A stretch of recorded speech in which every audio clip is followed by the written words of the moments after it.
Hello, this is Natsuya, and today I want to talk about mental health again. Um, Today I want to talk a little bit about what is inpatient behavioral health. And there are some programs, that are just behavioral health. There are some programs that are considered to be rehab, which have chemical dependency detox and are set up to handle that because there's a lot of times there's physical symptoms to detoxing. And then there's other programs that are both, where they deal with people with chemical dependency coming down from, their addiction, and they also deal with mental health. And so today I want to talk about what is an inpatient program like, and talk a little bit about involuntary and voluntary and what actually goes on in an inpatient program. Okay, so I'm going to give you there's a schedule. I'm going to talk a little bit about how you get to the program, and what actually happens, like what does a typical day in an inpatient program look like. And I'm doing this again to end the stigma of mental health, because there's a lot of times that people say, well, you just, if you have anxiety, just get over it, or stop being depressed, or you shouldn't feel that way. Well, all those are negating your emotions, and what you're feeling is real. Nobody can tell you what you're feeling. So if you are feeling depressed and you can't get up out of the bed, that's real for you.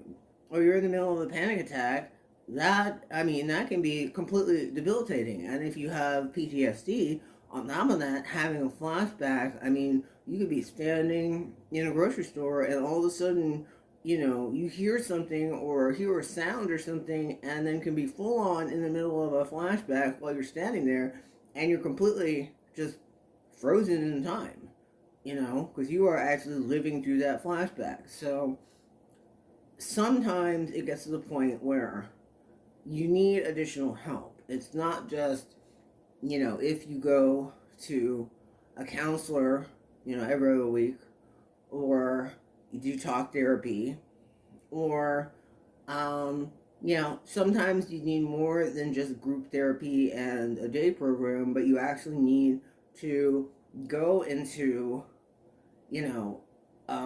inpatient, because you need that structure and you need additional help.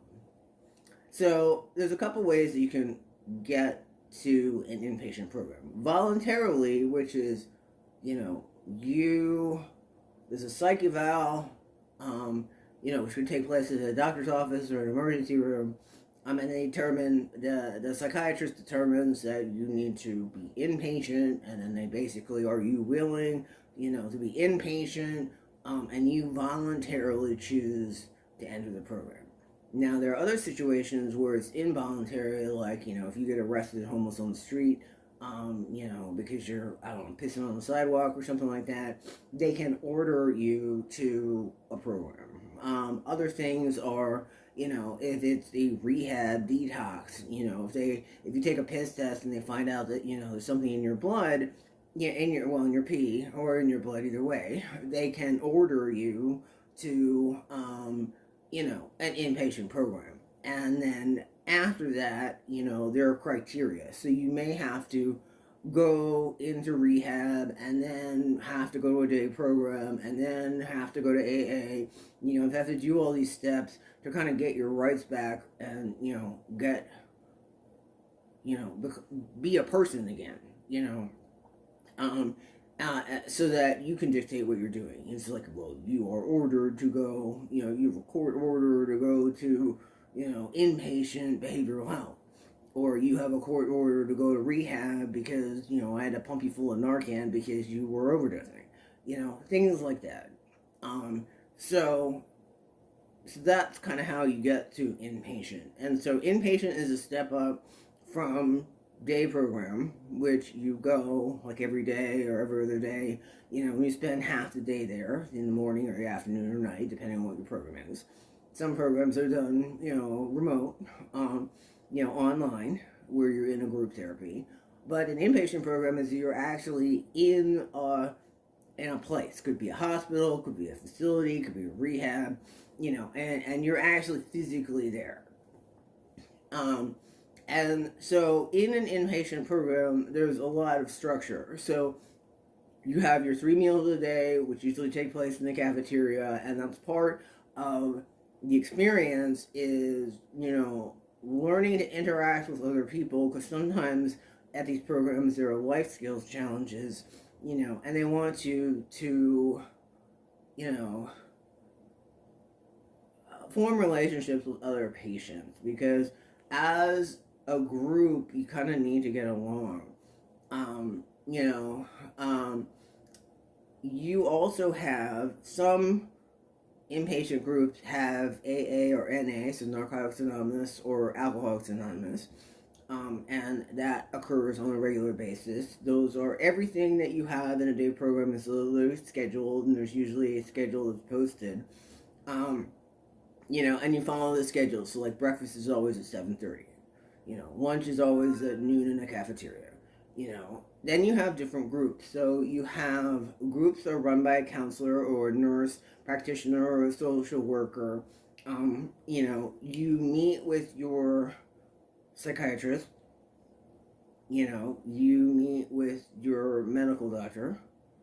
Um, and then at times, depending on your program, you can have a caseworker or a social worker who also works with you about your discharge. So what are you going to do after you discharge? So if you are in inpatient and you're being discharged to, a transitional, sober living house, then the social worker will help get that set up with you, because they have all those contacts, and they will work with you while you're in the inpatient program to, what is your next step. So if you have certain meetings that you have to set up, they'll help you with that. So usually in a day, so you have your 3 meals, which are in the cafeteria. You have your morning where you get up and take a shower and stuff like that. You'll have meds, morning, afternoon, and night. Now some people go into an inpatient program to get their medication recalibrated, because sometimes things need to change. It could be the first time you're ever on medication. Now, if you are in a rehab, like for example, you may have to take some, with drugs to ease the physical symptoms of withdrawal. Or, for example, if you're like a heroin addict, you've got Suboxone and Methadone or whatever else that's administered on a normal basis. And so those are things that you have to do. Sometimes that can be ordered as well. You have to do that. And then there are transitional things, like after that, like there are some housing that won't take people on Suboxone, or they won't take, people who are addicted to certain drugs, or, whatever. It has to be a sober living house. So those things occur. But, so you have your meals, and you have your groups. Now there's different types of groups. So you may have a group that is art therapy. That would meet at a certain time during the day, multiple days a week. You're going to have process group where you talk about, feelings and emotions. You're going to have a life skills group, where you talk about like creating routines. Sometimes there's a grief group, sometimes when you are actually, in a facility, you lose people.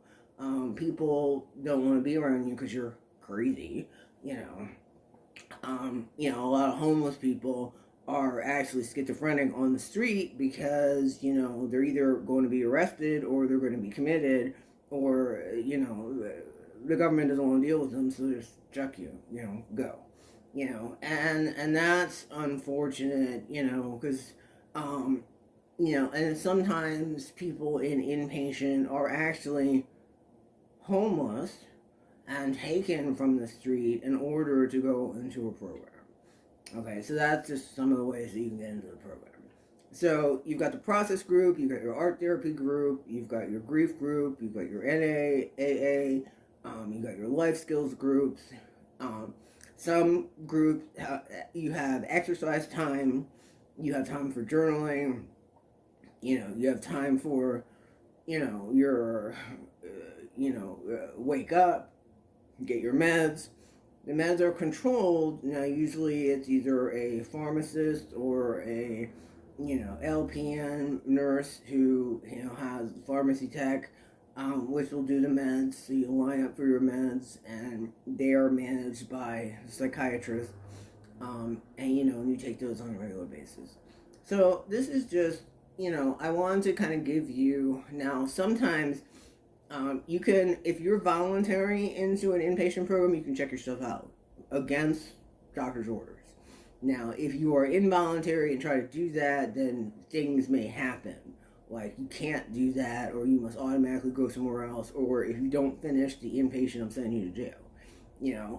If you're homeless and I don't know, you're peeing under the bridge or something and you're caught, they may order you, like if you're, if you're overdosing or whatever, they may order you into rehab, and you have to complete that rehab, and then after rehab, you have to go to transitional and stuff like that. So, that's different things. I do talk a little bit about, rehab in my manga Graphic Noise, because the writer Shiro, when he was sexually abused by his mentor, his mentor got him hooked on heroin when he was a teenager after manipulating and using him, narcissist that he was. And so we actually see Shiro in the story kind of have a relapse, and, I specifically wrote that into the story so that you could see how Shiro actually deals with an inpatient program and how he's very resistant initially when he goes.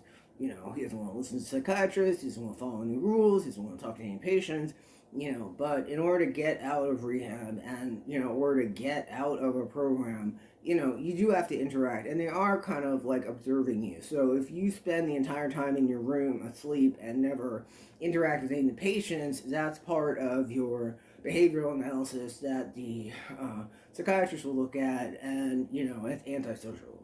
And a lot of the life skills things are necessary to help you integrate back into, once you get out, integrate back into, life and, having relationships with other people. Now, luckily, they do have, like I said, life skills training, process training, grief, depression, anxiety, and you can get all that straightened out. If you have to take meds, you have that. And that works well together. But what Inpatient does is it gives you structure. A lot of times, your routine falls apart, and you need that extra structure and protection and safety, to, get back on track, get your meds together, and, go on vacation to the country club is what I like to say.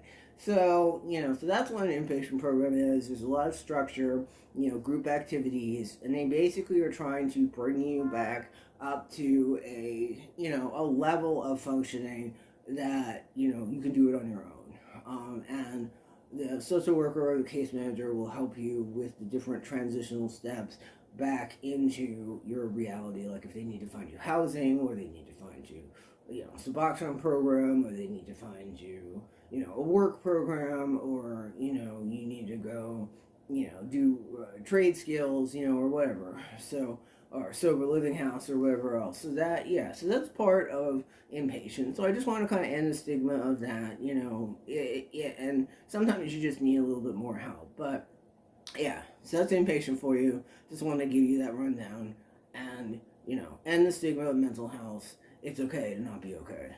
Peace.